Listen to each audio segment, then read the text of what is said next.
Maradona বলেছিলেন, আমার জায়গা যে নিতে পারবে সে আর্জেন্টিনার সেরা খেলোয়াড় হতে পারবে।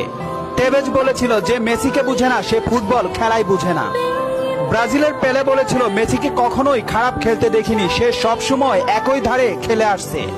পেপ গার্দিওলা বলেছিলেন, মেসিকে নিয়ে কিছু লিখবেন না, না লিখে ওকে শুধু দেখে যান, কেননা কোনো কোচ বা সিস্টেম তাকে আটকাতে পারে না।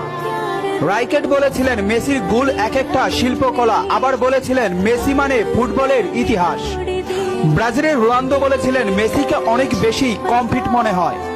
ফিকো বলেছিলেন, মেসিকে দেখা মানে অর্গজমের পর অবিশ্বাস্য। জাভি বলেছিলেন, মেসি অন্যদের থেকে কতটা এগিয়ে এটা যারা বুঝে না তারা অন্ধ। ইনিয়েস্তা বলেছিলেন, মেসি যা পারে অন্যরা তা পারে না, বার্সেলোনা আর কখনোই আরেকটা মেসি পাবে না। ব্রাজিলের রোনালদিনহো বলেছিলেন, আমি একবার বিশ্ব সেরা হয়েছিলাম, কিন্তু তখনও বার্সার সেরা প্লেয়ার হতে পারিনি, কারণ তখন বার্সাতে ছিল মেসি। অলিভ বলেছিলেন, মেসিকে দেখলে সব সময় সতর্ক থাকতে হয়। ইব্রাহিম মুভিজ বলেছিলেন, মেসির বাঁ পায়ে যথেষ্ট, ডান পায়ের কোনো প্রয়োজনই নেই। খুলিদ বলেছিলেন, মেসিকে দেখতে পাচ্ছি বলে আমরা ভাগ্যবান, কারণ মেসি ফুটবলের সৌন্দর্য। রোমারিও বলেছেন, ও নিউটন আইনস্টাইনের মতো প্রতিনিয়ত নিজেকে ছাপিয়ে যাচ্ছে।